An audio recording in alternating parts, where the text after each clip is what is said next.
Welcome back to Rayman Revolution. This is part 4. We're making our way over to the pier, and we're going to see what we have to... What the hell are you?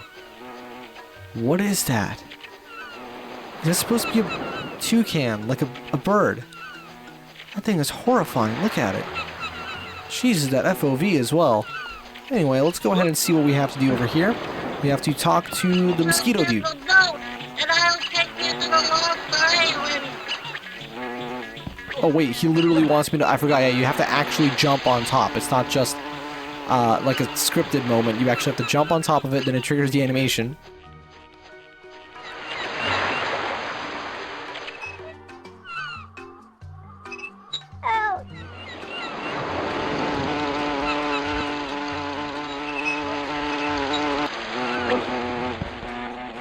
Yeah, I'm convinced that the structure of the game has been changed ever so slightly. I mean, obviously it has been changed, but I mean the pacing, because I do not remember being here this early. Man, he does not look good in 3D. Look at that.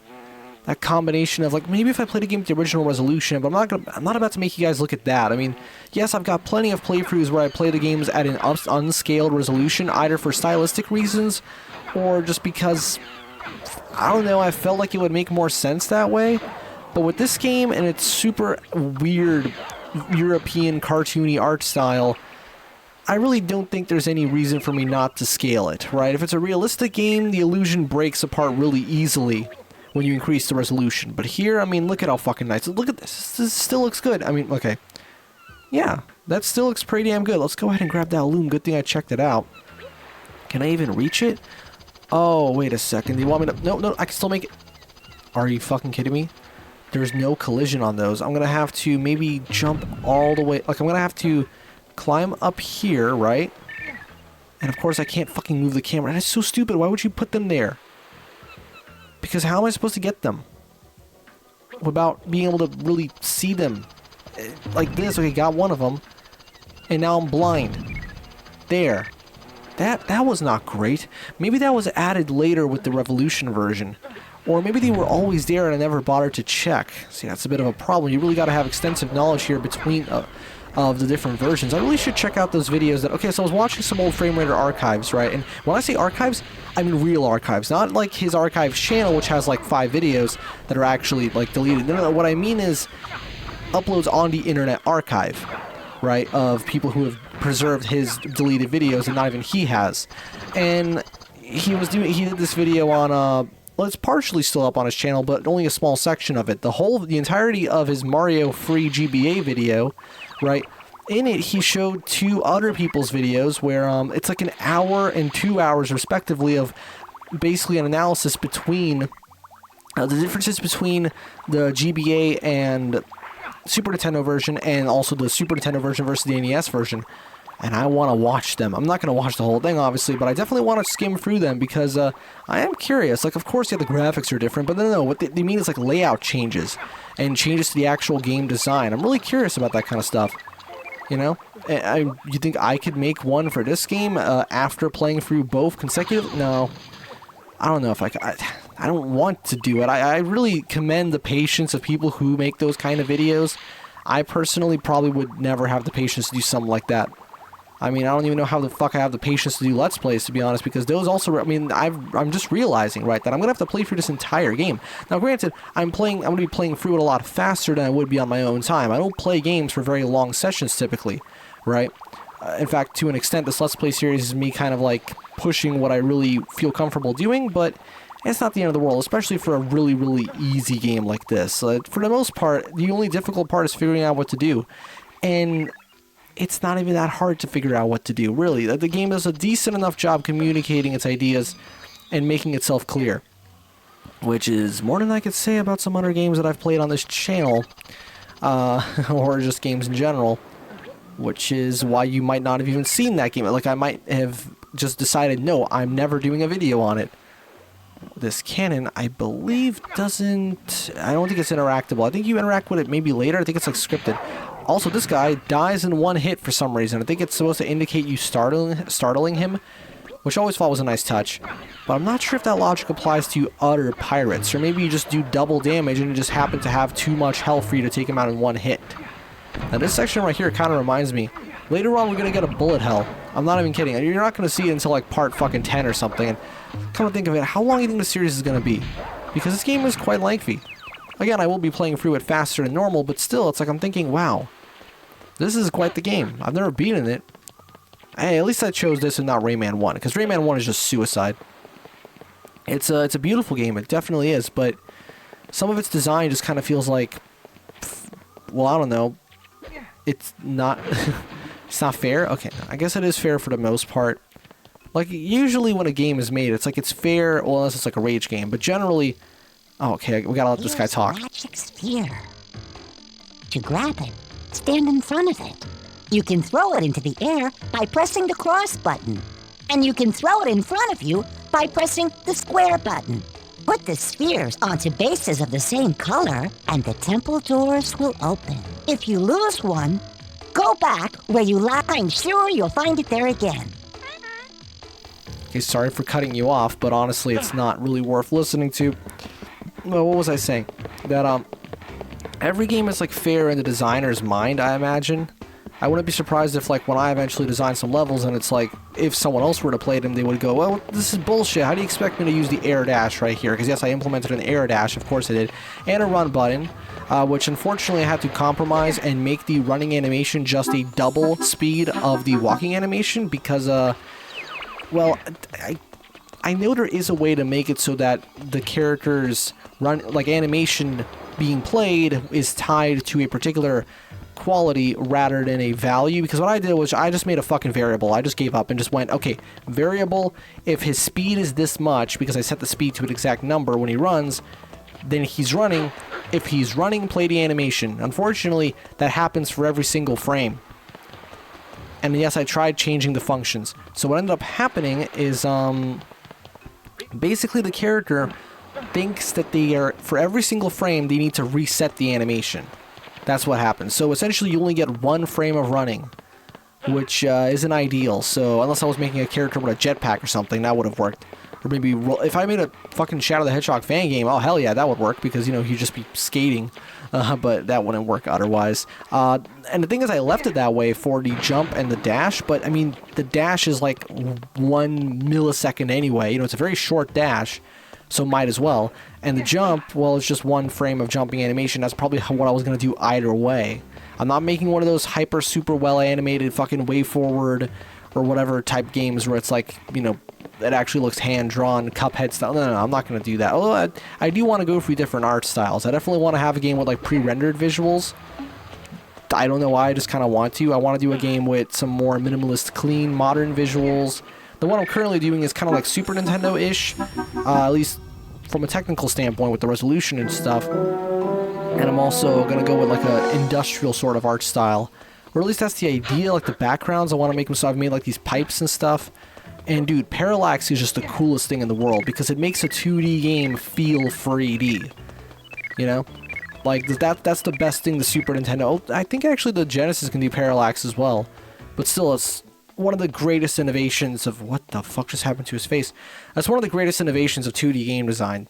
Like, parallax. That's it. And especially when you have forward parallax, that moves faster relative to the camera. Now that is just magic, because it looks amazing. You know, it's just a flat image, but you feel the depth, right? It almost looks more 3D than an actual 3D game like this, when the FOV isn't super high. But anyway, this is under one of those slide sections, which can be quite tricky and quite frustrating when something like that happens. And no, I'm not going to KMS, I guess, to go back just so I can get that one lum. I don't need them that badly. Like, yes, they are useful for upgrades, but I mean, I don't think one's going to make that much of a difference, and even still, I'm pretty sure even when I bought all the upgrades that I wanted to buy, I had plenty left over. Like, the game's not that stingy. You get plenty of lums, mainly because they're just used to guide you along, right? Oh, for fuck's sake, that's such a common thing. That's the main reason why collectibles in games exist, not only to give you dopamine, obviously, but because they're a really easy way to tell the player where to go, or to trick the player as well. You know, you put some good, like, even the original Super Mario Bros. 1 does that. Hold on, we just gotta have to. This is like the simplest boss in the world, and I love this dude's N64 ass head. Like, look at him. It's just, he's so obviously not been reworked for the next gen, right? Also, stock flame sound. What the fuck is that? What is it? Oh my god. Am I about to physics my way all the way up? That would be absolutely... No, we have to go all the way back down, right? But yeah, I love those like stock sound effects, rare sounding things. Come on, there we go. Just gotta grab onto this, grab onto the next thing, grab onto that.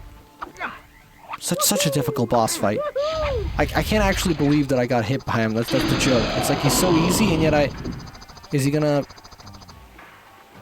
Okay, there you go. That's how it works. Man, he just fades into nothing. They didn't even bother giving him a fucking death animation. Absolutely amazing.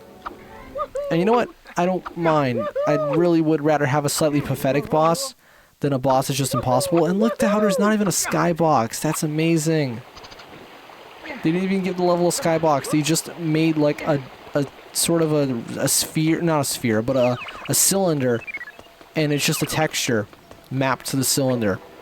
Like, that is how you do it. I'm curious, do you think skyboxes are more demanding? Because obviously they had figured skyboxes out at this point. They had figured it out. They had figured them out by, like, you know, the PS1. So I'm curious as to whether or not that's something that genuinely taxes the system more, hence why it wouldn't be used.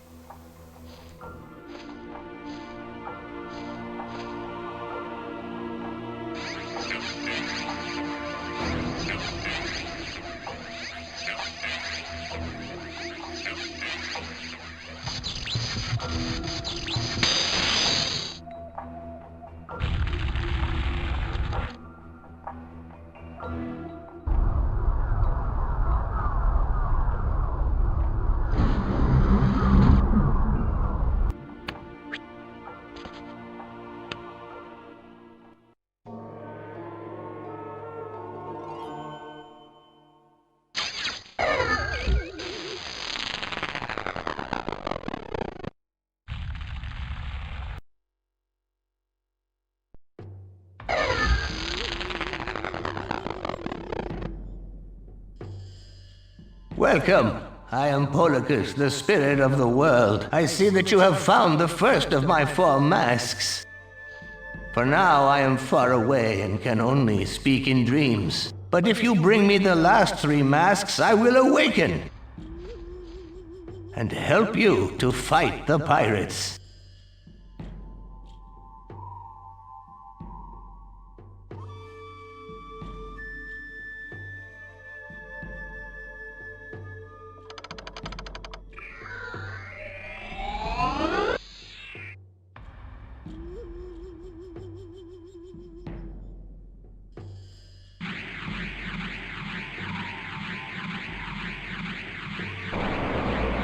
Be strong. Our world's destiny is in your hands.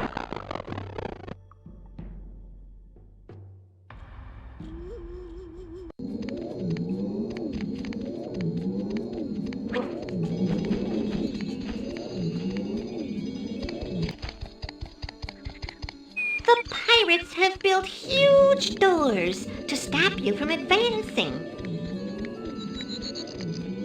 I've asked Clark the Giant to help you smash the first one. Hurry to the East Plain. Clark's waiting for you there.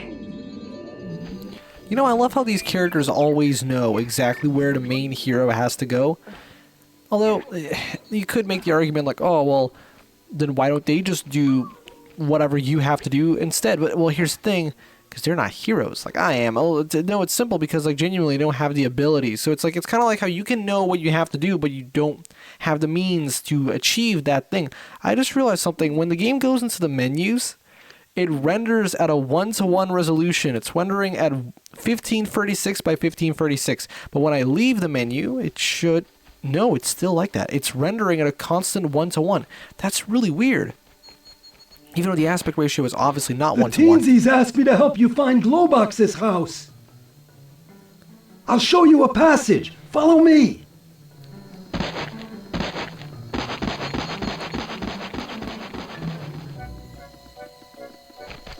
They didn't feel like animating me going all the way over there, so instead they have me walking behind a thing so that I can just, you know, so that you can follow me there and you don't have to actually see me move. Now that is clever. Wait a second. What passage? Oh, I guess he went up. It looked like he went down there, but instead he went up. Or maybe it's obvious that he went up and I just didn't see it because I am intellectually impaired. I don't fucking know. Just trying to think of a clever way to say that I have a hard time. You know what? At first I thought his head was missing. Doesn't it look like that? No. Hey, move away a bit. I wouldn't want to hurt you.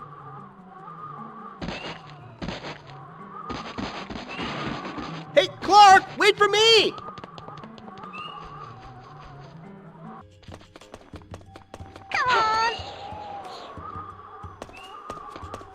What is this area? Hold on, I don't remember this. What am I supposed to do? Ah, okay. How convenient. It's right here. Yeah, for some reason this is one of those like liminal space bits of the game where like it completely slips my mind and I forget what was in there. So when I end up here, I'm like, what the hell is this? This is like a hub world from Sonic Adventure 1 that was never meant to... Did you know that Sonic Adventure 1 was supposed to have little jingles when you saw the hub world title card?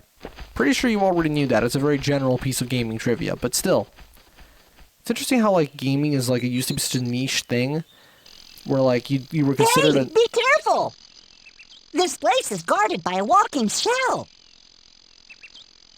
It seems you can tame it by tiring it out. Thanks for the tip. No problem.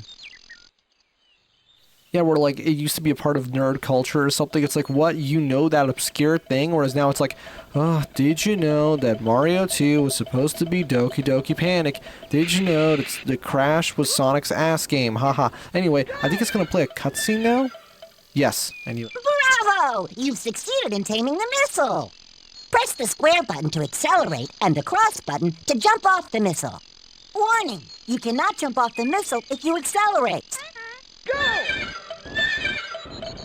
So, you know, I always thought that the way Rayman's face stretches while on the missile was a glitch of Project 64 when I played through the original Rayman 2 on my real N64. Yeah, no, actually that's just what it's supposed to look like, because even in one of the loading screens, which you've probably seen by now, because I don't edit all of them out again, unless if I'm talking over one, then I don't edit it out. During one of the loading screens, you'll probably notice that Rayman goes into like this weird, like scared phase, you know?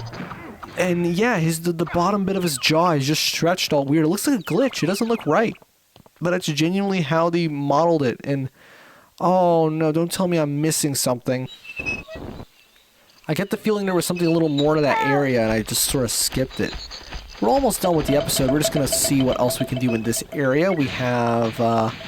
Actually, I think we can jump on this. Yes, we can. This is great because we can use the spring. Oh, spring. Oh, that Sonic terminology fucking creeping in. To be fair, Rayman Origins is very Sonic-like. That game was so fast. I was even able to modify Rayman himself to like have some of Sonic's features. I'm not even kidding. It's really easy to modify the sprites in Dolphin. Well, they're not sprites. I mean, they are, but they're so high resolution they don't look like sprites. But yeah, and I was able to just manipulate the game the way the game looks, and it's absolutely fantastic. You know, I love how because everything's animated, not procedurally, but just it happens via keyframes, which means that you don't have to reanimate him. No, you just replace the individual bits, and the game will handle the animation. Can I just jump on it? Yes, I can. Okay, so let's ride him out. Ride him out to the end of the section. Yeah, this is the bit that this is what I was talking about with like his face. Look at it. Doesn't that not look right? Also, I'm pretty sure it's supposed to be like this weird bluesy bit of music going on, but it's not playing, of course. You know, let's turn it up just so you guys can hear it, in case you haven't heard this game's soundtrack somehow. But I'm sure you have, because it's quite a popular game soundtrack. Not even necessarily within the games themselves, but every fucking YouTuber uses this game's soundtrack for something. Seriously. You'd be hard-pressed to find... And also the Rugrats OST, for some reason. The freaking PS1 Rugrats OST. Every fucker uses that. Well, mainly Kid Icarus, but still. There's the music. For some reason, that's the only quiet piece of music in the game, versus everything else that's loud as hell, and why I turn the music down so much, so you can actually hear the character voices. So I'm gonna have to remember to do that. Although I think overall they have made the collision a little more forgiving for the missile. Why do I keep calling it... Oh, no, not only did I die, but I also didn't collect the freaking lums. Well, now we're doing it again. Come on. Get over here. Tire him out. God, look at this N64S model. It's great. It's so inconsistent because Rayman over here looking smooth as butter, right? or at least, I mean, not animation-wise, but in terms of, like, it's interesting how we use smooth as butter in gaming to only describe frame rates, but not necessarily how smooth a model looks. Usually we'll just say it looks polished, you know, has a mirror shine, even though there's nothing reflective in this game, because that'd be too difficult. Actually, the PS2 can do some good reflections when the right developer is handling it. I really got to make sure I don't fuck this up again. Get the lums. It's not really necessary, but it feels good. Oh, shit. Okay, these sections are like the only genuinely infuriating bits of the game. And also the Sam the Water Snake parts, because they're just the worst. If I ever see you in another game, it'll be too fucking soon. I know what I have to do here, but that's for next time. I'll see you guys with part 5 of Rayman Revolution. See you then.